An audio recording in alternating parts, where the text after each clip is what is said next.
If you grew up in any small Nigerian town, you will understand this story. Because people always say, "River, get ear." This one happened in a quiet community in Delta State called Uduoku, a place where almost everybody knows each other, and where the river behind the village is deeper than anybody can guess. There was a girl called Onome. From childhood, everybody in the village knew her for one thing: her beads. She loved beads more than she loved food. Beads on her waist, beads on her ankles, beads on her wrists, beads on her hair, beads on her neck like she was born into royalty. Some people mocked her playfully, saying, "Onome, you unturned mermaid so?" But she would just laugh and continue her waka. Her mother tried several times to reduce the beads she wore, but the girl knowed a hear word. In fact, as she grew older, she even began to make her own beads, colorful ones that she would polish herself in the evenings. She wore them proudly, the way other girls wore designer clothes. But it was another habit she developed that later caused trouble: her love for bathing in the river. To be honest, almost everybody in the village bathed in the river once in a while. Water is clean, cold, and sweet. But Onome's own was different. She loved bathing too much, and not in the morning like a normal person. She liked bathing in the evening, when the sun was going down, when most people were already home, frying plantain or pounding yam for the night. She preferred the quietness, when the river was soft and calm, and she could stay inside the water for long. Some evenings she would go with a small lantern, drop it beside her clothes, and enter the water slowly, like she was entering her father's house. If you saw her from far, with beads shining on her waist and arms, you would think it was a drawing. But unknown to her, something else also noticed her, something that stayed deep under the water, watching, waiting, silent. The villagers always said, "Don't stay too long by the river when night is coming. They come out then." But Onome never believed in that kind of talk. She would just smile and greet the old people. "Good evening, Mama. I go quick, come back." Quick, K. She would stay inside water for almost 1 hour. That was how everything started. One Thursday evening, around 6:20 p.m., Onome went to the river as usual. The sky that day was orange and purple, and the water looked almost golden. She dropped her wrapper on a rock, arranged her beads neatly, and entered the river slowly. The water felt colder than normal. She didn't mind. She bent down, splashed water on her face, and started humming a soft song she liked singing since childhood. Halfway into her bathing, she noticed something strange. The water around her feet began to circle softly, like someone was moving under. At first, she thought it was just fish, but the swirling continued. She felt a soft touch on her ankle, like the tail of something long. She jumped back and shouted, "Ah, wet and be that!" The water became still again. She looked around. Nobody. Only silence and the sound of frogs from far away. She quickly came out, dried her body, and wore her wrapper. That night when she slept, she dreamed of water, a deep blue water. And somewhere inside it, she heard a soft voice. "I see you." She woke up sweating. That was the first sign. 2 days later, she went back to the river again. Her mother begged her, "Onome, I beg, stop this evening bathing. People done dey talk." But she just laughed. "Nothing go happen, Mama. I just like river breeze." That day, she reached the river a bit earlier, around 5 p.m. As she bent down to remove her slippers, she saw someone sitting on the big flat stone near the water. A woman, beautiful, tall, hair long like she spent all day brushing it, skin shining like the inside of a fresh coconut. But the strange part was her eyes. They were too bright, almost silver. The woman sat with her legs crossed, smiling softly. Onome paused. "Good evening, Ma," she greeted. The woman nodded slowly, still smiling. "You like beads," the woman said, her voice calm like quiet water. Onome blinked. "Yes, I make them myself.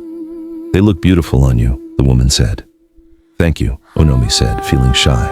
But as she turned to enter the water, she noticed something. The woman's legs were wet, very wet, but there was no sign that she had come from the village side of the river. She also didn't hear her footsteps earlier. It was as if the woman just appeared. When Onome turned again to look at her, she was gone, vanished. Just like that. Onome's heart raced. She packed her things and hurried home. That night she couldn't sleep. The same voice came again in her dream.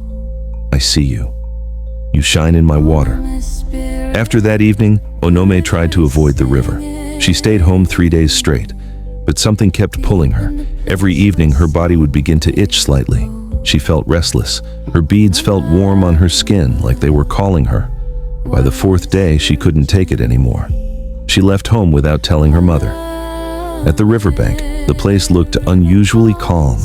The water surface was shining like glass. As she stepped closer, she heard soft humming, the same type she normally hummed when bathing. But this time, she wasn't the one singing it. Her heart beat faster. She dropped her wrapper and stepped into the water slowly.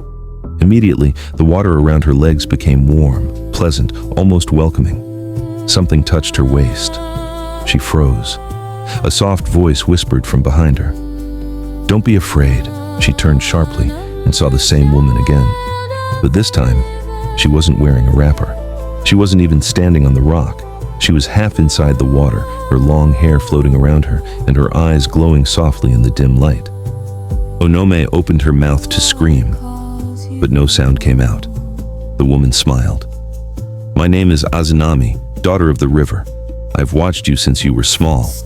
You respect my water. You love beauty. You shine like something lost from our world." Onome shook her head. "I don't understand. I don't do anything." "You come here alone," the mermaid said softly. "You bathe when others fear the night. You wear beads made with your own hands. Your spirit is strong. We see people like you." Onome stepped back. "I don't want any problem.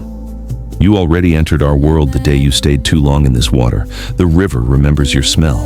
We did not come to harm you." Then the mermaid stretched her hand and touched her beads. "These beads, they call us." Onome shivered. "I made them for beauty, not for spirit things." Azenami smiled. "That is why we like you." Before she could say anything else, the mermaid disappeared into the water, just melted like soap into water. Onome ran home barefoot. That night she couldn't sleep again. Every time she closed her eyes, she saw silver eyes staring at her. Around midnight, she heard a tapping on her window. 3 soft taps. Tock, tock, tock. She jumped up. "Who is that?" No response. She slowly opened the curtain. Nothing. But on the window frame was a wet seashell, fresh, shining, dripping. She threw it away in fear. The next morning, she went straight to the oldest woman in the village, Mama Abeke, who people said understood river spirits. When she explained everything, Mama Abeke just sighed slowly. "My daughter, you have been touched by Mami Wada." Onome swallowed hard. What does she want? Mama Abeke looked at her beads. What they always want. Whatever attracts them. "Harm?" Onome whispered. "No," the old woman said. "Attraction, ownership. Mami Wada spirits like beautiful things, gold, beads, mirrors, fine-skinned people. They may want to keep you close, they may want to give you gifts, or they may want to draw you deeper into their water." Onome's body became cold. "What do I do?" "Stop going to the river," the old woman said, "and stop wearing too many beads. Spirits don't take their eyes off something they fancy." Onome nodded, but she still felt the pull inside her chest. For 2 weeks, Onome obeyed. No beads, no evening bathing. She stayed indoors every night, but the dreams kept getting stronger. In one dream, she found herself standing inside the water at midnight, surrounded by glowing fishes. In another dream, she saw Azenami offering her a necklace made of shining shells. In another, she was underwater but breathing normally, her beads glowing around her waist. Then came the final dream. A group of mermaids singing her name like a drumbeat. "Onome, Onome, come." She woke up gasping. That same evening, something happened that nobody in the village could explain. Around 7:45 p.m., the river began to make a strange sound, like drumming, like talking, like calling. People rushed out of their houses. "Mama Chioma, you to hear that sound? Is somebody beating drum in the river?" "Ah, something is happening." Onome froze, because the sound was calling her name, clearer than ever. "Onome, Onome, Onome." Her body began to move on its own. Her legs became weak. She tried to shout for help, but her voice didn't come out. Something was pulling her. She reached the river before she even understood how she walked there. The water was glowing faintly, mist rising, the surface smooth and shining like a mirror. Azenami appeared again, half in the water, half out. This time, she looked different, more powerful, more beautiful. Her hair spread wide behind her like a fan. She smiled warmly. "You came." Onome shook her head weakly. "I didn't want to come. I don't want to disappear." Azenami moved closer. "We did not bring you here to harm you. We bring you because you belong to the river more than you belong to the land." "No," Onome cried. "I have family." "Yes," Azenami said softly. "But your spirit, your beauty, your calmness, your beads, you are one of us." Onome stepped back. "I don't want to follow you." Azenami touched her cheek gently. "You already followed us the day you stayed too long in the water. We do not force, we only claim what calls us." Suddenly, her beads, all the beads she wasn't wearing, appeared around her waist, her arms, her ankles. They materialized on her skin. She screamed. The beads glowed softly, reflecting the moonlight. The mermaid raised her hand and the water rose gently, forming a path. "Come," Onome cried and tried to run, but the water grabbed her legs like hands. She begged, she screamed, she prayed, but the river has patience deeper than time. The water rose around her, first her waist, then her chest, then her neck. Azenami whispered, "You will not drown. You will breathe with us." The last thing Onome saw was the moon reflecting on the water surface. Then everything went black. By morning, the whole village gathered at the riverbank. Onome's wrapper was found on the rock, her slippers beside it, but no sign of her. Some said she ran away, some said she drowned, but divers searched for 2 days. No body. Mama Abeke only sighed and shook her head. "She did not drown," she said. "She was taken." From that day, strange things started happening around the river. Sometimes villagers said they heard a girl humming softly in the evening, a familiar tune. Some said they saw a beautiful girl with glowing beads sitting on the big rock when the moon was bright. Some said the river became unusually calm whenever her name was mentioned. And one night, a fisherman came home shaking. He said he saw a woman inside the water with beads shining all over her body, the same pattern Onome used to wear. But her eyes were silver. Nobody ever saw Onome again on land, but the river knew her, kept her, clothed her in shells and beads. Some say she became a protector spirit. Some say she became one of the river maidens who lure only those who disrespect the water. Some say she sometimes appears to warn children not to stay too long by the river at night. But one thing everyone in Uduoku agrees on: the river does not forget anyone who loves it too much, and it always takes what calls its name. For hours, Onome floated in darkness, not water, not air, just a soft humming, like the river was breathing around her. When she finally opened her eyes, she was underwater but unharmed. Her hair floated around her like a cloud. Glowing fishes circled her gently. Azenami hovered nearby, watching her with calm silver eyes. "You see?" the mermaid whispered. "You did not drown." Onome shook her head, tears floating like tiny pearls. "I don't want to stay here. Please, I want to go home. My mother will die if she doesn't see me. Please." Her voice cracked. For the first time, Azenami's expression softened. "You humans," she murmured. "Your love always surprises us." Onome reached out her trembling hands. "I beg you. I don't want to belong to the river. Please return me." Azenami swam closer. She placed her cool hand on Onome's cheek. "You came to our water with a pure heart. You respected the river. You never mocked it. You never stole from it. Such people are not taken forever." Onome's heart pounded. Then why bring me here?" Azenami looked down shamefully. "Because your beauty and gentle spirit called to us. But we do not keep what cries to go home." The water around them began to glow gently.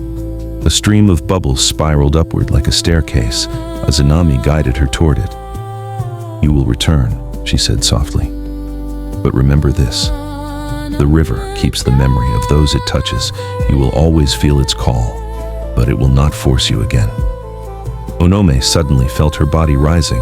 The water lifted her gently, like careful hands. She floated upward, upward, upward, until her head broke the surface. The moon was still shining. Azenami's voice echoed from below. "Live well, river child. and then she disappeared beneath the glowing water.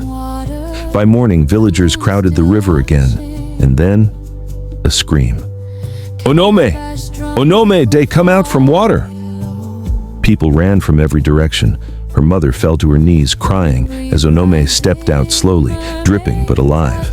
Some villagers wanted to run away. Some bowed their heads. Some whispered that the river had blessed her. Mama Abeke pushed through the crowd and touched Onome's face. "You have returned. Ah, the river chose mercy." Onome nodded weakly. "I begged," she said softly, and they listened. Mama Abeke held her hand firmly. "Then your destiny is strong. Those who return from the deep water return with wisdom." From that day, Onome was different, not in a strange way, but in a peaceful way. She no longer feared the river. She respected it deeper than ever. Sometimes when she walked by the riverbank, the water grew calm, as if greeting her. Sometimes she heard a faint humming at night, but it no longer scared her. She was no longer a girl the river wanted to take. She had become the girl the river chose to protect. And Uduoku never forgot the day the river kept its promise. The river takes what calls its name, but it can also return what cries to go home. As Onome returned from the river, safe and whole, she understood something she had never truly known. Beauty and curiosity are gifts, but respect and humility are their guardians. The river had tested her, not to punish, but to teach. It reminded her that every choice carries a consequence, and that the things we love most must be handled with care.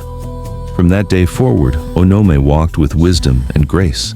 She wore her beads not just for beauty, but as a symbol of respect, for herself, for her village, and for the powers of the world around her. And so, the river kept its promise. It takes what calls its name, but it also rewards those who return with a pure heart. Moral: cherish what you love, respect the unseen forces around you, and remember that humility and courage can guide you safely through even the deepest waters.